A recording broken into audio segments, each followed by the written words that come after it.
What comes included in the box is a installation kit, which includes the quick start, system requirements, hardware installation and driver installation instructions, the driver CD, on the back all of the warranty details, and of course the graphics card.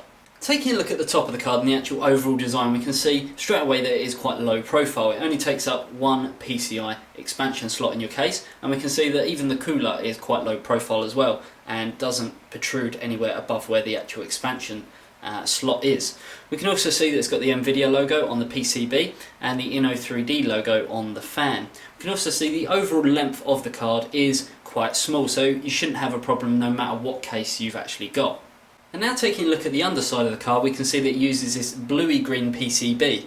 This may be a personal choice of Inno3D's, or it may be a choice because it is an NVIDIA based card. They've gone very similar with the NVIDIA based colours. You can also see the Inno3D logo on this barcode sticker over here, which will be used for RMA purposes, and we can also see where the cooler and fan bolts on from this side.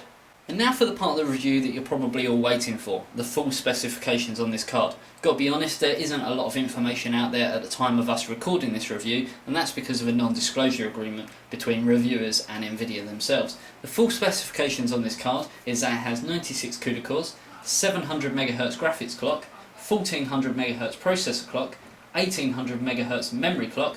The maximum memory amount on this card is 2 GB of DDR3. This particular card has 1 GB of DDR3. It uses the 128-bit memory interface, has a memory bandwidth of 28.8 GB per second, and a texture fill rate of 5.6 billion a second.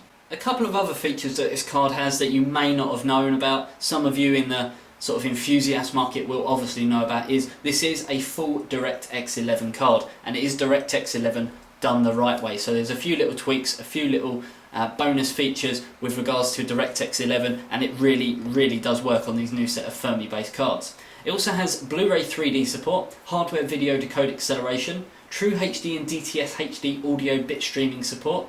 Of course it has NVIDIA CUDA technology, NVIDIA physics technology, has a HDMI output, dual link DVI output, and uses the PCI Express 2.0 bus. Now it's time to have a quick look at the cooling on the card. We already spoke about how low profile this card is, and the fan is no different. We can see that it's actually got a metal heatsink in there with this plastic fan cover over the top. This is obviously to help dissipate heat, and heat will be coming out of the sides as well as where the fan is as well. We can see that the fan is very small, and I've got to be a little bit dubious. I have used graphics cards and motherboards that have had small fans on before, and they have been quite whiny and quite noisy after a while, but I have seen over time the way that companies have developed with their design and the overall features that fans aren't as bad as they used to be. So I've actually got quite a lot of hope and promise in this particular fan. It has got the Inno3D logo on there, and we can see if we swivel the card round exactly where the fan goes in to the fan connector on the board. And now looking at the card from another angle, you can see now that we've looked at the card at pretty much every angle, there's no power connector on there.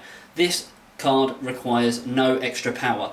All the power that it needs, it gets from the PCI Express 2.0 bus, and you won't need to put in a 6-pin or an 8-pin power connector on this card.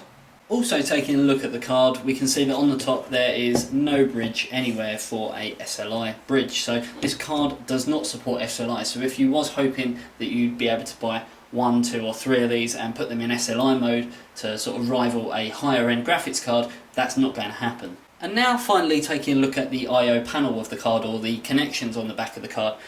First of all, we can see that it has a DVI port, a HDMI port, and also a VGA port, which you can disconnect from the board.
overall, I'm really pleased with this graphics card, the Inno3D GT430.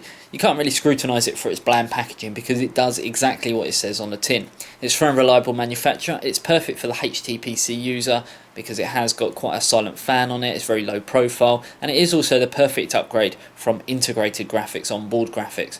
Overall, it's good value for money, even though we could only find it in one retailer at the moment, but it has only been launched. Due to that, I'm going to give it 5 out of 5 stars.